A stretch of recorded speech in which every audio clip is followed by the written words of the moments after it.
Hey, what's up everybody? Infinite PC Gaming back here again. It's been a while since my last video and I apologize for that, but I was working on this one for a little bit. I had to wait about a week for the Rocket 88 Delider to arrive, and then I had to overclock the CPU to run at a stable 5 gigahertz with the RAM at 3000 megahertz. Then, of course, stress testing and fine-tune stuff always takes a little bit of time. What you're looking at right now is the before video. This is the 7700K running at 5 gigahertz with stock TIM. That stands for Thermal Interface Material. I'm going to sound like a weatherman, but as you can see, we're hitting mid to high 80s when using the ASUS RealBench app. I'm using this app because I've seen it recommended, and it goes without saying this is what ASUS recommends as well in their overclocking guide for Kaby Lake. During gaming, we hit a max of 65 degrees, and that's really all I have to say right now. So let's get into delidding and applying liquid thermal grease, onto the 7700K.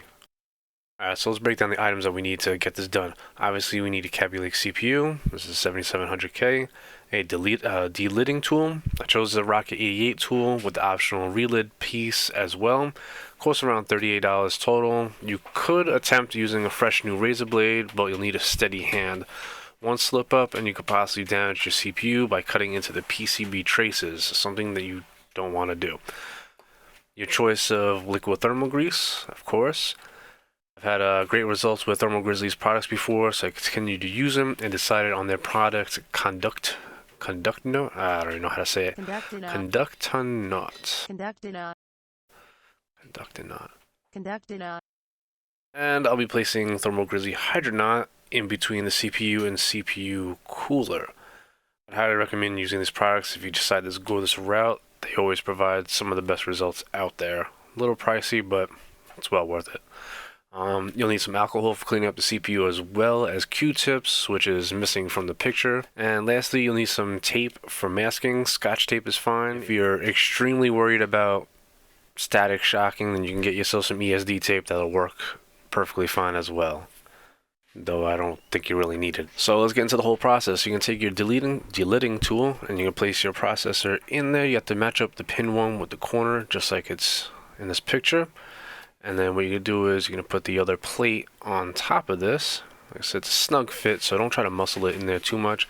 You're going to move this plate all the way flush to the left or right, whatever way you're holding it.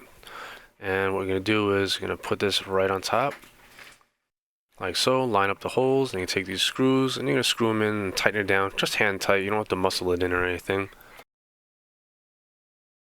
And just tighten this up a little bit. You're going to take the Allen key that's provided in the kit. You're just going to tighten it up until you hear a pop.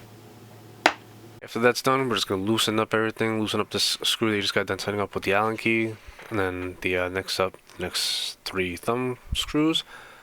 And there you go. You have successfully delidded your CPU. Next, we're going to clean it up. The alcohol, Q-tips. Take off all the RTV silicone as well. Once you're done with the CPU, we're just going to move right on over to the lid. And we're going to remove the silicone off of there, as well as the TIM off of that as well.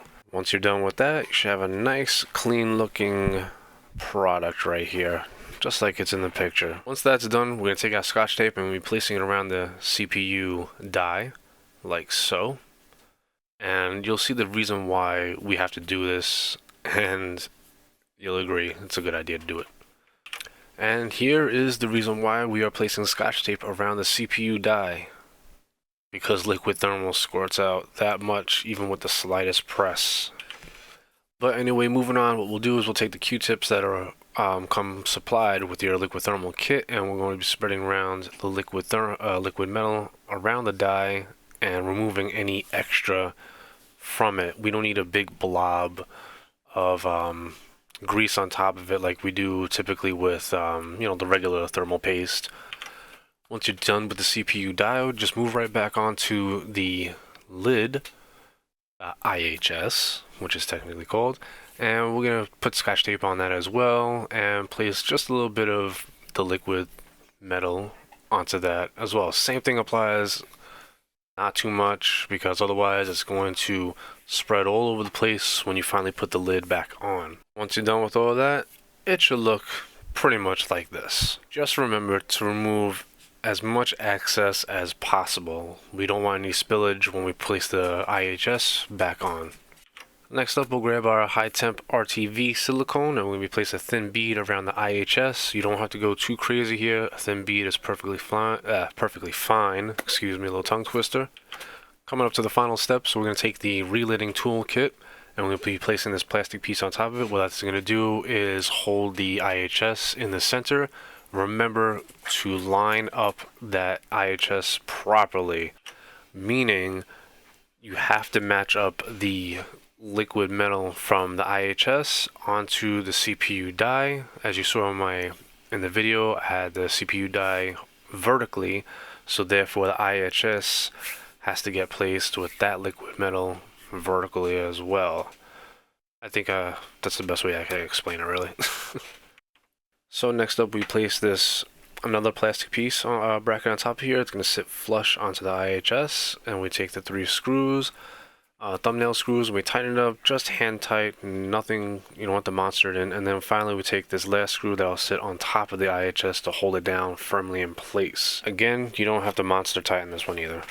Once this is all finished, put this in a safe spot and you're going to let this sit at wherever you're placing it for 24 hours so that the RTV silicone can fully cure. Alright, so once 24 hours has passed by, we can begin to take off these thumb screws and this bracket right here.